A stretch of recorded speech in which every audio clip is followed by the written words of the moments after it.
हमारे चैनल को लाइक करें, शेयर करें और सब्सक्राइब करो और बेल आइकन को दबाओ। जी बाजी, सबसे पहले मैं आपका नाम जानना चाहूँगा और आप किस वार्ड से खड़ी है और जनता के प्रति आप क्या काम करोगी?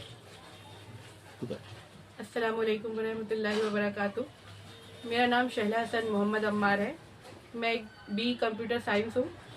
मैं लाइब्रेरी साइंस में गोल्ड मेडलिस्ट हूँ और अदीब कामिल का मेरा 3rd ईयर चल रहा है ये अलीगढ़ मुस्लिम यूनिवर्सिटी से। मैं वार्ड क्रमांक 12 बा और 17 बा से एक अपक्ष उम्मीदवार के तौर पर खड़ी हुई हूँ और मेरी निशानी ऑटो रिक्शा है।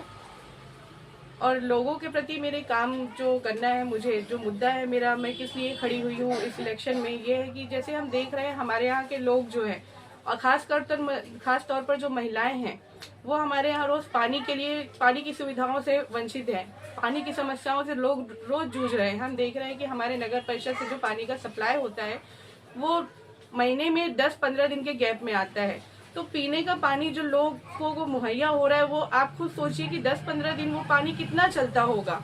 हम लोग जो है पीने का पानी खरीदने के लिए मजबूर हैं। तो ये जो पानी का सप्लाई है और हमारे यहाँ की नालियाँ जो है कितनी गंदी हैं कि लोग साफ सफाई के कर्मचारियों को बुलाना पड़ता है लोगों को कि आप आइए हमारे यहाँ की नालियों की सफाई करिए।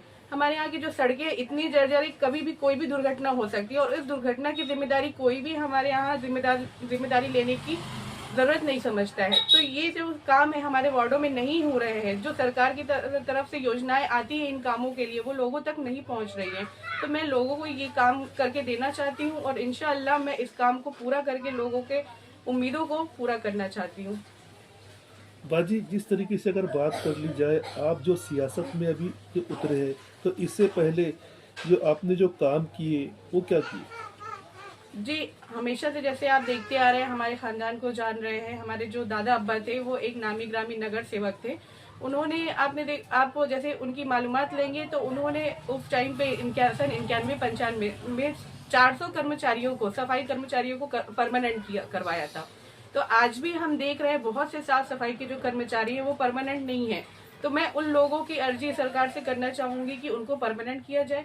और जो महिलाएं साफ सफाई के लिए आती हैं वो रात में आधी रात को आती है, उनकी सुरक्षाओं के लिए मैं सरकार से एक बात करना चाहूंगी कि वो उनकी सुरक्षा के लिए उनको दिन में साफ सफाई के लिए बुलाए, रात में क्यों बुलाते हैं। हम जैसे अभी समाज में देखते आ रहे हैं महिलाओं के साथ बहुत सी घटनाएं हो रही हैं, तो उनकी जिम्मेदारी कौन लेगा उन महिलाओं की। हमारे यहाँ सड़कों में CCTV कैमरास नहीं लगे हुए हैं। यहाँ पे रात को पुलिस पेट्रोलिंग नहीं होती है कि उन महिलाओं की सुरक्षा हो। महिला पुलिस कर्मचारी रात में उनके साथ पेट्रोलिंग करे कि अगर वो साफ सफाई के लिए रात में आ रही हैं तो उनकी सुरक्षा उनको मुहैया कराई जाए। तो ये सारे मुद्दे जो मेरे दादा अब्बा ने लोगों को ये उपलब्ध कराए थे, मैं उन्हीं के नक्शे कदम पर चलकर ये सारे काम करना चाहती हूँ। और पहले से ही हमारे खानदान ने बहुत से लोगों की खिदमत किए हैं। हमारे यहाँ बहुत से लोगों की, आप जब लोगों के बीच में निकलेंगे तो हमारे खानदान के बारे में आपको पता चलेगा कि हम लोगों ने एक बिला सूदी बैंक चालू किया है। जैसे हम देखते हैं लोग जो गट वगैरह में मुलविस हो जाते हैं, तो सूद में मुलविस हो जाते हैं, उन सब चीज़ों से लोगों को बचाने के लिए बिला सूदी बैंक तैयार किया है। उसका नाम राहत कोऑपरेटिव बैंक है। और आप कोई भी समाज के, कोई भी धर्म के लोग हो, उस बैंक से अपना लाभ उठा सकते हैं। बाजी, इस इलेक्शन में आप आ जाती है तो बुनियादी जो 3 काम है वो 6 महीने में आप क्या काम करोगी?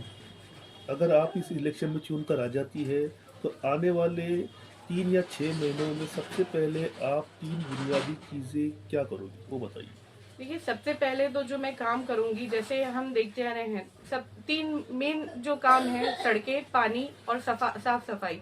सबसे पहले तो मैं इनकी जांच के लिए कहूंगी कि अगर ये सारी योजनाएं हम तक पहुंच चुकी है, इन सारी चीज़ों की जिम्मेदारी मेंबरों को पहले दी जा चुकी है, तो वो काम क्यों नहीं हुआ, किस वजह से नहीं हुआ, और अगर वो पेपर वर्क में शो हो चुका है कि वो काम हो चुका है, तो फिर वो फंड कहाँ गया, वो फंड लोगों तक क्यों नहीं पहुंचा, वो सारी सुविधाएं लोगों तक क्यों नहीं पहुंची है। सबसे पहले मेरा काम तो यही रहेगा। और अगर वो चीज़ें, वो योजनाएं, वो फंड अभी तक लोगों तक नहीं आए हैं, सरकार ने नहीं दिए हैं, तो मैं सरकार से ये अर्जी करूंगी पहली कि वो लोगों को मुहैया कराई जाए। सब ऐसा पड़ा हुआ है ना कि जिस तरीके से हम अपने शहर भुसावल की बात करें तो हमारा शहर 2 हिस्सों में बटा हुआ है। एक रिहायशी इलाका है, आप देखेंगे वहाँ पे जाके तो वहाँ पे सारी सुख सुविधाएं लोगों को मुहैया कराई गई है।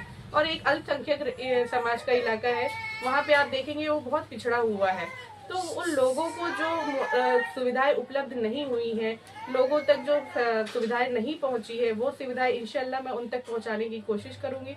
और जैसे कि हम जानते हैं हमारा आधे से ज़्यादा समाज अभी भी अशिक्षित है या तो फिर बेरोजगार है। तो वो लोग जब अपने पेपर वर्क के लिए कभी भी जाते हैं तो ऑफिस में जाते हैं, वो सिर्फ अपना पेपर टेबल पर रख कर आ जाते हैं। तो उनको पूरा प्रोसीजर भी नहीं मालूम है कि हमारी कंप्लेन, हमारी अर्जी लोगों ऊपर तक कैसे पहुंचानी है, सरकार तक कैसे पहुंचानी है। वो दर बदर भटक रहे हैं। तो मेरे जो शिक्षा है, मेरी जो क्वालिफिकेशन है, मैं उस चीज़ का इस्तेमाल इस जगह पर करना चाहूँगी। और लोगों की जो भी अर्जी है या कंप्लेन है सरकार तक पहुंचाने में मैं उनकी मदद करूंगी। और मेरे अंदर अल्लाह ने इतनी काबिलियत दी है कि मैं आपकी जो कंप्लेन है या जो भी अर्जी है सरकार तक पहुंचाने की, वो मैं घर बैठे आपसे कंप्यूटर में बैठकर या फिर एक लेटर लिखकर किस तरीके से सरकार तक पहुंचाना है वो मैं काम कर सकती हूँ। तो लोगों से यही गुजारिश है कि मेरी शिक्षा को अपनी एक काबिलियत समझकर या अपना एक वोट देकर मुझे इस काबिल समझे कि मैं आपकी खिदमत कर सकूं। और जैसा कि आप जानते हैं कि मेरी जो निशानी है वो ऑटो रिक्शा है। 12 बा से मेरा अनुक्रमांक 3 है और 17 बा से मेरा अनुक्रमांक 5 है।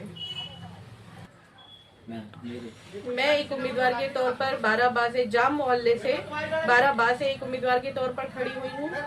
जाम मोहल्ले में मेरी निशानी ऑटो रिक्शा है और अनुक्रमांक 3 है।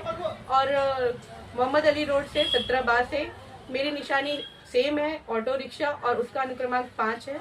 और मेरी आप लोगों से गुजारिश है कि मुझे अपनी खिदमत का एक मौका दें। इंशाल्लाह मैं 24/7 आप लोगों के लिए अवेलेबल रहूंगी। आपको कभी भी किसी भी शिकायत का मौका नहीं मिलेगा।